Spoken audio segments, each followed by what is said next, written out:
ಎಲ್ಲರಿಗೂ ನಮಸ್ಕಾರ. ಹೇಗಿದ್ದೀರಾ? Thank you. I can see that. I'm so happy and I'm seeing you again after a short time. ಮತ್ತೆ ಬೆಂಗಳೂರಿಗೆ ಬಂದಿದ್ದೀನಿ. What do I say? ತುಂಬನೇ ಖುಷಿ ತುಂಬನೇ ಖುಷಿ ಆದಿತ್ತೆ and actually Ponniyin Selvan dubbing what do you say ನಡೀತಿರುವಾಗ I thought wow sir, it's going really well.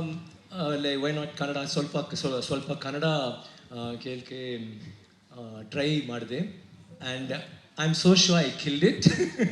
ನಾನು ಏನೇನೋ what did I say? ಏನೇನೋ ಅನ್ಕೊಂಡೆ ಮಾತಾಡಬೇಕು. I killed it. So if I did, I'm sorry, but anyway, it's so nice having you here. And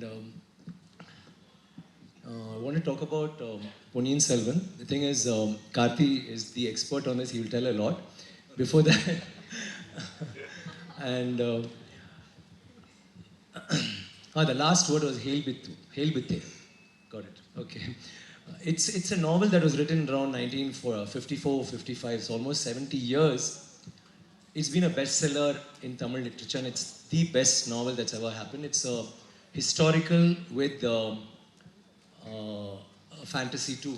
It's a fictional history, and it's about the Chola dynasty. There are so many things in the book that makes it very interesting, but what I wanted to bring to your notices is I think India is so rich in culture. It's not just Tamil Nadu or Karnataka, Andhra, Kerala or South India.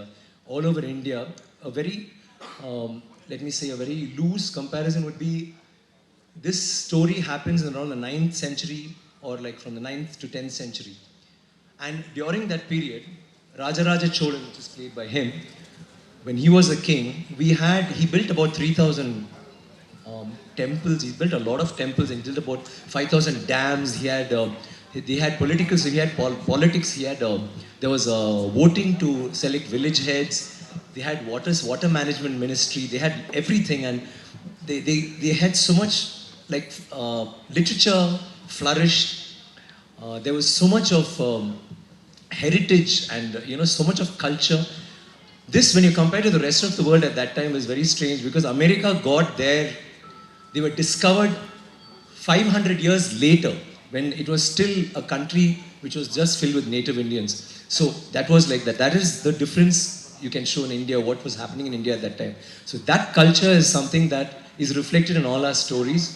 Like this particular dynasty had its borders stretching all the way to Bali and to China, and even, for instance, even Karnataka, you have in Mahabharata and in Ramayana where they say that Hampi was once considered a capital of Bali. So that is the kind of influence we've all had around the world.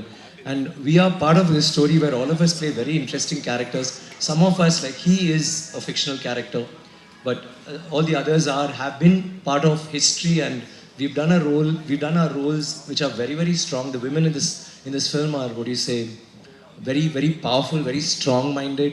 Likewise, all the characters, like all of us are there. In this film, we have about 14 heroes. And every girl in this movie is either a heroine or she's been a heroine sometime. That is the kind of cast that Manisha has been able to bring.